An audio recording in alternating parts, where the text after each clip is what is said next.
Ayo sayang. Sia-sia temen iki lho. Wah, roto tenan iki wae bulan. Wah. Tuh,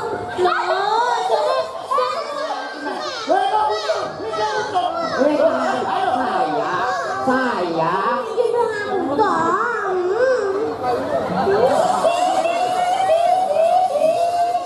Iki boleh aku apa milih iki? Lah, Nek aku jek prangan iki, Bu.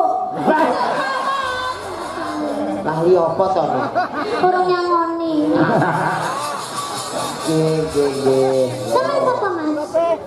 Iki wakile Bapak Bupati. sing entuk malah aku iki. Bocah ngawur. Cah nom-nom iki yo sing maringi sapa ra jelas ngawur. Sik kono ora ilo. Ibu itu Mas. Ora matur nuwun njaluk ibu. Pak Bupati kan nganggep kanca-kanca.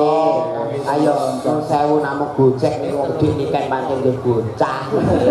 Bocah gendeng. Nek ora gendeng ya awake dhewe ora kapil to. Nah, ya nek gendeng karo kabudayan karo kesenian. Iya. Kaki Pak Lipur makane. Leres. Saking Pak Supari nyuwun gending kagem para petani tebu, mugi-mugi giling tahun 2026 semoga harga tebu tetap sempurna. Amin. Sukses. Gendingipun lestari lintang asmara. Ayo. Liyen, Nduk, ndi, Nduk? Ayo. Manut, Pak. Lestari ya. Nggih. Oke, dikancani Mbak Birgita Ayu. Kita apa? Kita aja cek. Ayo nak. Semangat wis. Adikku wedok wis semangat. Ayo saya. Iya. Rong wedok kok tindak sayang iki lho. Nek dandan ra ditunggu. Mas, ya Allah, sama ini jangan kemari banget karo aku jane. Piron ki aja pas nggon tengah. Bendi. Tunggu datah iki rondo mirip. Iya. Aku mau rati ngonokne. Omong jare sama emang seneng niken saiki karo aku kaya ngene. Nikah ini masih adimu kaya mati busana wis bener bros barang ora pas nggon tengah. Aku mau. Wis ana benane. Kalau nikah itu piye? Ngelem sama ganteng aku, Mbak. Sayang tak benake bocah. Mama. Ayo nek burek kok tak pateni lho. Kok dipateni iki piye? Pateni susahe ben karek rasa seneng cah cilik iki kudu. Ayo sayang, mriki sayang. Gendong.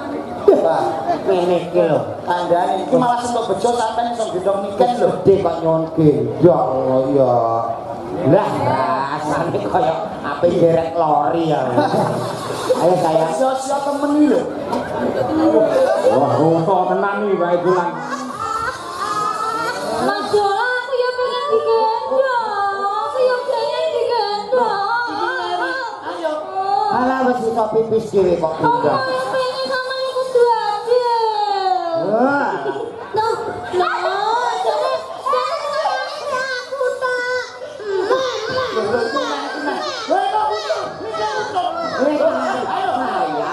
Sayang. Gendong aku tak. Bapak tenan iki, kuat tenan roto tenan iki. Sik, aku tak ning musala ape ngisa. Kok ning musola tak ape ngisak iki lho. Wong loro usung-usung wong masalah. Makanya milih salah siji, milih aku apa milih iki? Lah, Nek aku jek prangan iki, Bu. Ora jare merabi. Kowe iki aja ngono kuwi, kono jenenge fitnah ya sudah fitnah. Ora, jare merabi. Kan yo ora ro. Wis tengahi Mas Ulang, tengahi Mas. Piye? Awakmu iki wis gedhe ngalah karo sing cilik. Pokoke muni isih butuh ngono Mbak. Angel to. Nek yo padha Mbak Yumu ki nek kadung urip ngono kuwi iki isih. Jelas sama. Mama iki mbek iki ae aku iki. Yo. Aku nek jujur nikah ning kamera nikah Lah justru kuwi aku mau golek iki kaya iki. Dadi iki. masa ya nuwun sewu. Aku ki jejer wujute ki nikah karo Jolang. Lho nek kamera kok iso nikah karo asu ku piye to? Ya ora, lah pamane aku ki di bojo kaya sampean kan dadine anak kan kok kan enek semine. Oh iya. Lek ngene kan Mbak Birgita iki putih, Ah. ya toh. Mamane bojone iki putih. Ah. Dadine anak sok yo putih. Ah. Putih. Nek karo aku Nek no. kare kan kayak zebra. Blentong Weling. Malah unik. Apik anggere niliki kok wah kaya ulo weling yo. Bah iya Pak ya. Yo, diaturake. Ya. Bir kita karo genduk niken Nggih. Salitri. Lestari lagunya. Yo, diaturake. Monggo, Cok. Ya, Cok.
Seneng aku ngerti cah loro do rukun ngono. Nggih, nggih. Ya. Adik Yaya, kakak Yaya. Nggih, Terus duwe ciri khas dhewe-dhewe. leres. Lek Mbak niken genah tegas, jelas banter. Nah, Yen Mbak Birgita iki pancen alus kaya atine ngono ya. Halus menyakitkan. iya. Biasanya ngono, Bang. Ora. Oleh halus sing ngono. Lho, kok biasanya halus sing ngono kuwi. Kan iki senangan iki menggiring netizen kok. Aku bijan nadrone ora. Jarimu bodo amat, Mas. Lah ya wis do menggiring. Tak omongi, amat saiki wis pinter ra bodho. Ngawur. Dan Ora bodho amat. Wis lenggah saiki. ya, ya. Lah, Pak. Ya, Bapak tambah cerita sik